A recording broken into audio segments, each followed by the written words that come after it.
बरसात की एक शाम बखगंज गांव के दो लोग मनोज की चाय की दुकान पर बैठे हैं। उनके चेहरों से साफ दिख रहा था कि वह लोग काफी उदास हैं। आज जहां ये सभी लोग मिलके मनोज की चाय 2-3 कप पी जाते हैं, वहां कोई आज एक कप चाय तक नहीं पिया। हर कोई गांव की मौजूदा समस्या को लेकर बहुत विचलित है। इसी बीच गांव के वर्तमान हेडमास्टर अजय मास्टर मनोज की चाय की दुकान पर आ पहुंचे। अरे सुरेश, विनोद, तुम लोग यहाँ इतना उदास होकर क्यों बैठे हुए हो? मुझे इस गांव में आए हुए इतने दिन हो गए, मैंने तो कभी तुम लोगों को इतना परेशान नहीं देखा। हमेशा हंसते मुस्कुराते हुए ही देखा है, लेकिन आज अचानक क्या हुआ? आइए मास्टर जी, बैठिए, आपकी चाय तैयार है। मास्टर जी, मुझे पता था आप थोड़ी देर में यहाँ आ जाओगे। हाँ हाँ मनोज, आज अपनी वो अदरक वाली चाय पिलाना मुझे, ठीक है? बहुत देर से सरदर्द कर रहा है। और हाँ, तुम लोग बताए नहीं कि हुआ क्या है, इतने उदास क्यों हो? असल में क्या है ना मास्टर जी, हम सभी लोगों का आज मन बहुत उदास है। क्यों, क्या हुआ? इतने खूबसूरत गांव के लोगों के साथ घुलने मिलने से किसी का भी मन बेहतर हो जाएगा। आप तो जानते ही हो मास्टर जी कि हमारे गांव में कोई अस्पताल नहीं था। कोई भी बीमार होता था तो उसको 2 गांव पार 10 मील दूर जाना पड़ता था। अस्पताल पहुंचने से पहले ही तो कितनों की मौत हो गई। इसलिए हम सभी मिलके अपने पैसे बचा के इस गांव में एक अस्पताल बनवाया। लेकिन क्या? हमारी सारी बचत खत्म हो गई। अस्पताल तो तैयार है पर बिस्तर तो खरीदना बाकी रह गए। हमारे पास तो और पैसे नहीं बचे। अब क्या होगा? मेरे पास कुछ पैसे तो थे, पर वह तो मेरी बेटी की शादी में खर्च हो गए हैं। लेकिन हाँ, इच्छापुर गांव में मेरी पुश्तैनी जमीन है। अगर उसे बेच दिया तो जो पैसा आएगा, उम्मीद है उससे अस्पताल का बेड हो जाएगा। क्या कहते हो? यह आप क्या कह रहे हैं मास्टर जी? आप अपनी पुश्तैनी जमीन बेच देंगे? मेरे तो बस यह 1 साल की नौकरी बची है। मैंने तो मन बना लिया है। जो प्यार यहां मिल रहा है, मैं तो बाकी की जिंदगी गुजारूंगा तुम लोगों के साथ। क्यों नहीं रखोगे क्या? वैसे भी यह तो बड़ा ही पुण्य का काम है। भगवान ऐसे अवसर बार बार नहीं देते। सुरेश, विनोद और मनोज की आंखों में जैसे आंसू आ गए हों। तीनों ने हाथ जोड़कर अजय मास्टर का शुक्रिया किया। अरे अरे, यह क्या कर रहे हो? अच्छा सुनो, हम लोग कल ही निकल जाएंगे। काफी समय से कुछ लोग मुझसे वह जमीन खरीदना चाहते थे। देखते हैं, अगर इस बार बात हुई तो उनको ही बेच देंगे। अगले दिन सुबह अजय, सुरेश और विनोद इच्छापुर गांव की ओर चल पड़े। जब वे ट्रेन में थे, बाहर बहुत जोर से बारिश हो रही थी। आसमान काले बादलों से ढका हुआ था और हवा भी बहुत तेज चल रही थी। यह बारिश तो रुकने की नाम ही नहीं ले रही है। मैं भी तो वही सोच रहा हूं, इतनी बारिश में जाएंगे कैसे? वहां एक नदी भी तो पार करनी होगी। आपका गांव क्या स्टेशन से बहुत दूर है? स्टेशन में उतर के पहले हम लोगों को नदी के किनारे पहुंचना होगा। फिर वहां से नाव लेके नदी पार करके जाना होगा मेरा गांव। ऐसे ही बात करते करते समय बीतता चला गया। आखिरकार जब तीनों स्टेशन पर पहुंचे, वो शाम हो चुकी थी। सुनसान स्टेशन पर बस वे तीनों आके ही उतरे। अभी तो बारिश थोड़ी रुक गई है, चलो देखते हैं जल्दी से नाव घाट पर पहुंच पाते या नहीं। वे तीनों स्टेशन से बाहर आ गए। आसपास कोई भी नजर नहीं आ रहा था। बारिश के कारण रात का अंधेरा अन्य दिनों के मुकाबले कुछ ज्यादा ही था। घने काले अंधेरे ने चारों ओर जैसे एक जादुई माहौल बना दिया था। वे स्टेशन के पास एक बरगद के पेड़ के नीचे आकर रुके। यही परेशानी मिलती थी। आज तो एक भी रिक्शा नहीं दिखाई दे रहा। इतनी बारिश के मौसम में क्या ही मिलेगा? किसी ने तो उम्मीद भी नहीं की होगी कि इतने बरसात की रात में भी कोई आखिरी ट्रेन से यहाँ आ भी सकता है। अब क्या किया जाए? चलो पैदल ही चलते हैं। मुझे तो कोई और रास्ता दिखाई ही नहीं दे रहा। मौसम भी तो कुछ ठीक नहीं लग रहा है। अगर फिर से बारिश आ गई तो।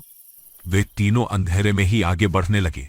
कुछ देर चलने के बाद दूर से एक वैन आने की आवाज आई। लगता है कोई रिक्शा आ रहा है। इधर ही रुको रुको। कुछ ही देर में दूर से कच्चे रास्तों में एक वैन आती हुई दिखाई दी।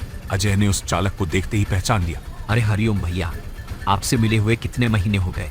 वह आदमी अजय को थोड़ी देर देखा, फिर कहा, अरे अजय, कैसे हो?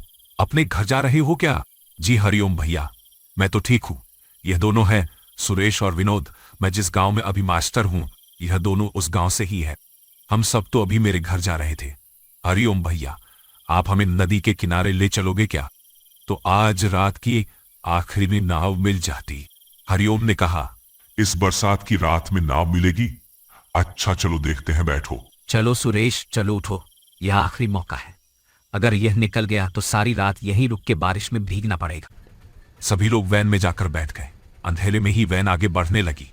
कुछ देर बाद अजय ने हरिओम से पूछा, आपकी तो इतनी उम्र हो गई हरिओम भैया, फिर भी आप अभी भी वैन चलाते हो? आपको तकलीफ नहीं होता?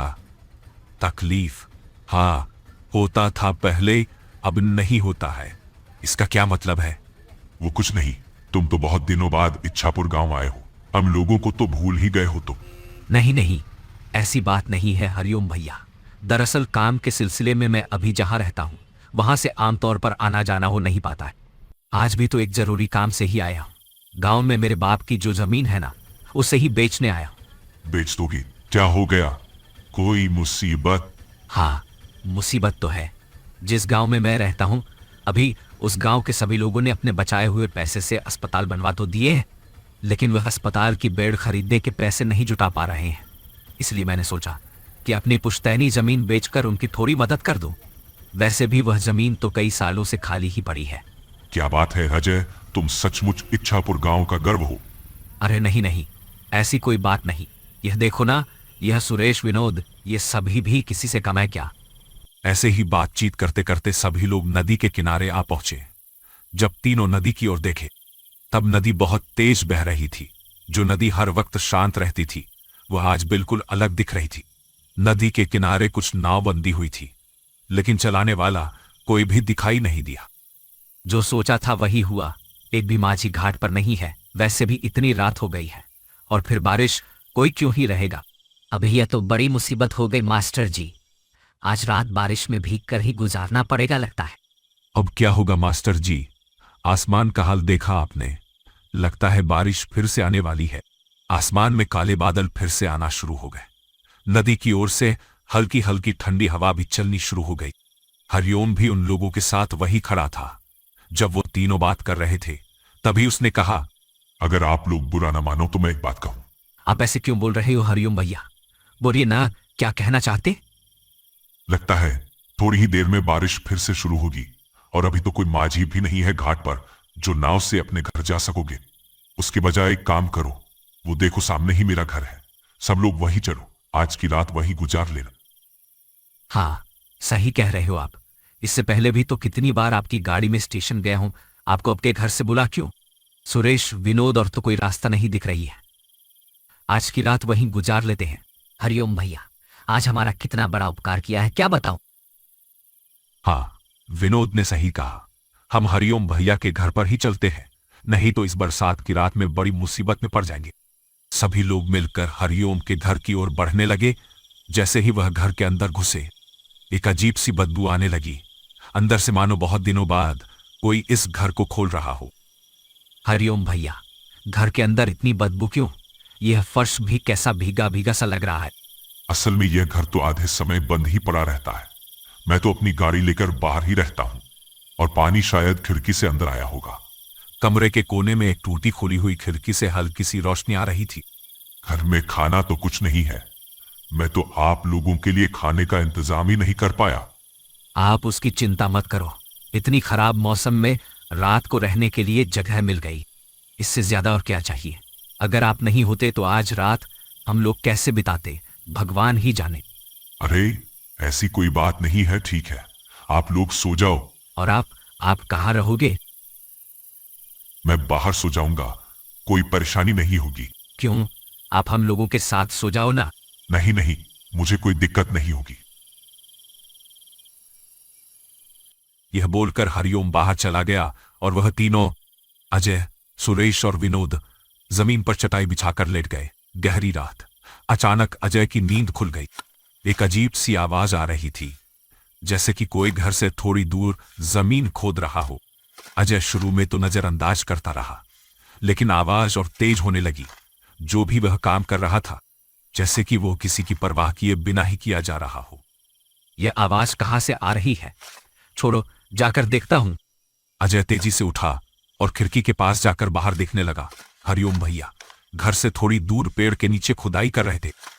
सुरेश, विनोद, उठो जल्दी, मुझे यहां कुछ ठीक नहीं लग रहा है। सुरेश और विनोद दोनों नींद से जाग गए। अजय ने दोनों को खिड़की के पास बुलाया। अरे हरिओम भैया कहाँ गए? अभी तो यहीं थे। आपने ठीक देखा था मास्टर जी। हाँ हाँ बिल्कुल, चलो तो बाहर। वे तीनों घर के पीछे वाले पेड़ की ओर चल दिए। यह देखो, यह पेड़ के नीचे जमीन पर कुछ है। लगता है मैंने हरिओम भैया को यही देखा था। लगता है मानो जैसे कि वह चाहते थे कि मैं नींद से उठकर यह देखूं। देख तो सुरेश, क्या है ये? मिट्टी को हाथ से थोड़ा हिलाने पर सुरेश को पैसों से भरी हुई एक कलश दिखाई दी। अरे, इसके अंदर तो बहुत सारे पैसे हैं, सच में। लेकिन यह है किसके? हरिओम भैया भी कहाँ चले गए? ठीक है, यह दूसरों के पैसे हैं, उसकी हमें जरूरत नहीं। वह जैसे था उसको वैसे ही रख दो अच्छे से और चलो आओ वहां से। ठीक उसी वक्त वह पेड़ जैसे हिल उठा। तीनों ने ऊपर देखा। वहां लंबे पैरों वाला एक नक चेहरा बैठा हुआ था। डरो मत अजय, मैं हरिओम हूं। मैं यही देखना चाहता था कि क्या तुम समय के साथ लालची तो नहीं हो गए हो। तुम सच में गांव का गौरव हो अजय। तुम चाहते तो ये पैसे आसानी से ले सकते थे, और मैं अकेला बूढ़ा आदमी तुम तीनों के सामने टिक भी नहीं पाता। जहां तुम्हें पैसों की इतनी जरूरत है और यहाँ इतने सारे पैसे, लेकिन मैं 1 साल पहले ही मर चुका हूं। एक दिन मैं अपनी वैन लेकर लाइन के उस पार जा रहा था। ऐसे में एक ट्रेन आके, छोड़ो उस बात को, मैं मर तो चुका हूं, लेकिन मेरे बचाए हुए पैसों की वजह से मुझे मुक्ति नहीं मिल रही थी। मैं किसी सच्चे इंसान की तलाश में था। आज मुझे वह मिल गया। आप लोगों से बात करके ही मैं समझ गया था कि आप लोग सच्चे इंसान हैं। मैं थोड़ा जांच लिया। यह पैसे ले जाओ और अस्पताल के लिए लगा दो। तुम्हें अपनी पुश्तैनी जमीन बेचने की कोई जरूरत नहीं है अजय। यहाँ जो पैसे हैं उससे अस्पताल का काम पूरा हो जाएगा। अब मुझे मुक्ति मिलेगी। आप सब लोग अच्छे से रहना। यह कहते हुए हरिओम का भयानक चेहरा हवा में गायब हो जाता है। वो तीनों बस पैसों से भरे हुए कलश को देखते रह गए।